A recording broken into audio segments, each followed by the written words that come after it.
मुंबईच्या बेस्ट पतसंस्थेच्या निवडणुकीत नेमकं काय होतं याकडे नजरा लागल्या होत्या। म्हणायला बेस्ट बँकेची निवडणूक असली तरी ठाकरे बंधूंच्या युतीची ही पहिली टेस्ट होती आणि 21 पैकी एकही जागा ठाकरे बंधूंच्या पॅनलला मिळाली नाही। त्यामुळे मुख्यमंत्र्यांनीही ठाकरे ब्रँडवरून डिवचत मतदारांनी नाकारल्याचं म्हटलंय। पाहूया।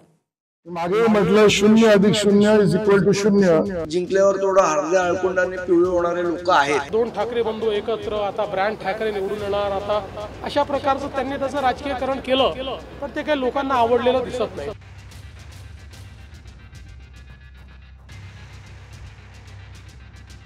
ठाकरे बंधूंच्या युतीची लिटमस टेस्ट म्हणून ज्या बेस्ट पतसंस्थेच्या निवडणुकीकडे पाहिलं गेलं त्यात उद्धव ठाकरे आणि राज ठाकरे यांच्या उत्कर्ष पॅनलचा धुव्वा उडाला आणि शशांक राव यांच्या पॅनलनं बाजी मारली। बेस्ट पतसंस्थेच्या 21 जागांपैकी ठाकरे बंधूंच्या उत्कर्ष पॅनलची एकही जागा निवडून आली नाही। शशांक राव यांच्या पॅनलला 14 जागा मिळाल्या आणि भाजपच्या प्रसाद लाड यांच्या सहकार पॅनलच्या 7 जागा निवडून आल्या। हा विजय जो आहे हा कामगारांचा विजय आहे आणि शिवसेना म्हणजे आजची युबीटी यांनी अनेक वर्ष सत्तेत राहून बीएसटी कमिटीमध्ये महानगरपालिकेमध्ये जो खाजगीकरण आणि कामगार विरोधी जे काही कामं केलेली आहेत त्याच्या विरोधात नोंदवलेलं मत आहे। आम्ही फक्त कामगारांच्या हिताचं काम नेहमी करत आलेलो आहोत आणि मला असं वाटतं की कोणी एकत्र आलं पण जर त्यांनी कामगार क्षेत्रामध्ये कामगारांचं हित बघितलं नाही तर त्यांना असेच भोपळे मिळणार। मुख्यमंत्री फडणवीस आणि उपमुख्यमंत्री एकनाथ शिंदे यांनीही निशाणा साधला। बँकेच्या निवडणुकीत ठाकरे ब्रँडवरून प्रचार करत होते पण मतदारांनी नाकारलं अशी टीका मुख्यमंत्र्यांनी केली। अशा प्रकारच्या निवडणुकीचं राजकीयकरण करण्यात येऊ नये, ही पतपेढीची निवडणूक आहे, पण त्यांनीच त्याचं राजकीयकरण केलं। आम्ही म्हणजे आमच्याकडनं शशांकरावही तसे आमचेच आहेत आणि प्रसाद लाडाही आमचेच आहेत, ते उभे होते। आम्ही कुठलेही राजकीयकरण त्याचं केलं नाही, पण त्यांनी मात्र आता दोन ठाकरे बंधू एकत्र आता ब्रँड ठाकरे निवडून येणार आता अशा प्रकारचं त्यांनी त्याचं राजकीयकरण केलं, पण ते काही लोकांना आवडलेलं दिसत नाही। त्याच्यामुळे त्यांना एकही जागा त्या ठिकाणी मिळालेली नाही। एक प्रकारे म्हणजे या निवडणुकीत तरी त्यांना रिजेक्ट केलेलं आहे अशा प्रकारे त्या ठिकाणचं चित्र आहे। अर्थात मी पुन्हा सांगतो की मला याचं काही राजकीयकरण करायचं नाही। आता ब्रँड वाजवण्याचं काम जनता करत असते, हे सर्व सामान्य जनता जनार्दनाच्या हातात असते आणि त्यामुळे कोणी काही म्हटलं तरी सुद्धा शेवटी जनता ही सर्वात महत्त्वाची आहे आणि जनता ठरवत असते आणि म्हणून जनतेने जे ठरवलं ते आतापर्यंत झालं आहे। आणि म्हणून मी एवढंच सांगेन, येणाऱ्या महापालिका स्थानिक स्वराज्य संस्था निवडणुका देखील महायुती प्रचंड मताधिक्याने जिंकेल हे आपण निवडणुकांमध्ये जनता दाखवून देईल। गेल्या 9 वर्षांपासून ठाकरेंच्या शिवसेनेची बेस्ट पतसंस्थेवर सत्ता होती, पण यावेळी खास स्ट्रॅटेजी करून ठाकरे बंधूंना पराभूत करण्यात आलं।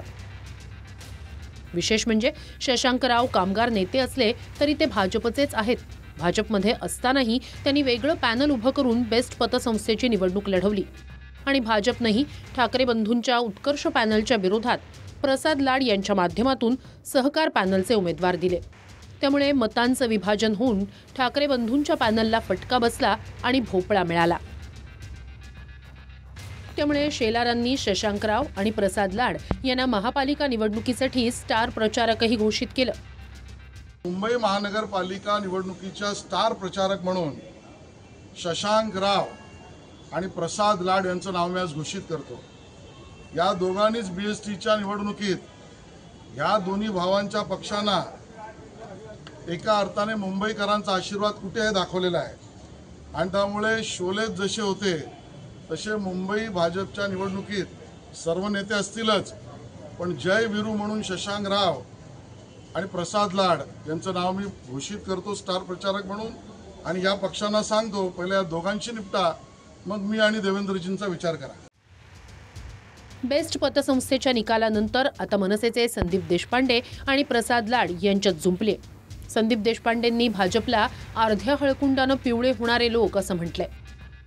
जिंकल्यावर थोडं हळद्या अळकुंडाने पिवळे होणारे लोक आहेत, त्याच्याबद्दल काही वाद नाही। स्वतःचे 4 आले, दुसऱ्याचे 14 आले, तरी त्याच जोशाने जर बोलत असतील तर मला असं वाटतं त्यांनी पण आत्मपरीक्षण केलं पाहिजे की एवढा गाजावाजा करून एवढे करोडो रुपये वाटून आपले 4च का आले याचं आत्मपरीक्षण करायला पाहिजे. ना पत राहिली ना पेढी राहिली. त्यामुळे ज्या पद्धतीमध्ये ब्रँडचा बोलबाला केला त्यांना त्यांचा करेक्ट कार्यक्रम आम्ही आमच्या पद्धतीने केला. ही निवडणूक ही कुठल्याही राजकीय पक्षाची निवडणूक नव्हती, परंतु उभाटा शिवसेनेच्या कार्यकर्त्यांनी नेत्यांनी या निवडणुकीला राजकीय रंग देण्याचा प्रयत्न केला. या निवडणुकीतून जणू काही ही निवडणूक जिंकल्यानंतर ते महापालिका जिंकणार आहेत अशा आविर्भावात होते. आणि आता मला त्यांना विचारायचं आहे की ही निवडणूक तुम्ही हरला आहात तर आता महापालिका देखील हरल्याचं जाहीर करून टाकलं तर बरं होईल. तुम्ही एकत्र या, वेगळे लढा. मी मागेही म्हटलं 0+0=0. आज भोपळा हातात मिळाला. मुंबईचा विजय झाला, मुंबईकरांचा विजय झाला, मराठीचा विजय झाला. गेल्या काही दिवसांपासून भाजपचे नवनाथ बन आणि संजय राऊत यांच्यात सामना सुरू आहे आणि आता बेस्टच्या निवडणुकीवरून बन यांनी राऊतांवर टीकेची संधी साधली. ज्या ठाकरे ब्रँडच्या गप्पा मारल्या जात होत्या, खरं तर तो ब्रँड डुप्लिकेट आहे. या निवडणुकीमध्ये ठाकरे ब्रँड नाही तर हिंदू हृदयसम्राट बाळासाहेब ठाकरे यांचा हिंदुत्ववादी स्टँड याचा विजय झालेला आहे. मला वाटतं ही सुरुवात आहे. संजय राऊत यांना तोंडावर पाडलेला आहे. अक्षरशः त्यांना तोंड दाखवायला जागा नाही आहे. त्यांची पळताभुई थोडी झालेली आहे. अशा पद्धतीचा अभूतपूर्व निकाल आलाय. मोठा भोपळा, छोटा नाही आहे, मोठा भोपळा संजय राऊत आणि त्यांच्या सगळ्या सहकाऱ्यांना मिळालाय. ठाकरे बँड कधीच फेल होणार नाही. मी जोपर्यंत माझ्याकडे या विषयावर पूर्ण माहिती येत नाही, काय झाले निवडणुकीत कशा प्रकारचे निकाल लागले, तोपर्यंत मी या विषयावर बोलणार नाही. पतपेढीची निवडणूक म्हणजे काय परीक्षा नाही, ही चाचणी परीक्षा सुद्धा नाही. लोक एकत्र आले, निवडणुका लढले असतील. ठाकरे बंधू एकत्र आल्यानंतर मुंबईत एखाद्या निवडणुकीतही दोन्ही ठाकरेंच्या पक्षाची युती झाली होती आणि ठाकरे ब्रँडवरूनही प्रचार झाला. पण मुंबई महापालिकेच्या निवडणुकीआधी शशांक राव यांच्या मदतीनं भाजपनं ठाकरेंना धक्का दिला. Bureau report TV9 Marathi, Mumbai.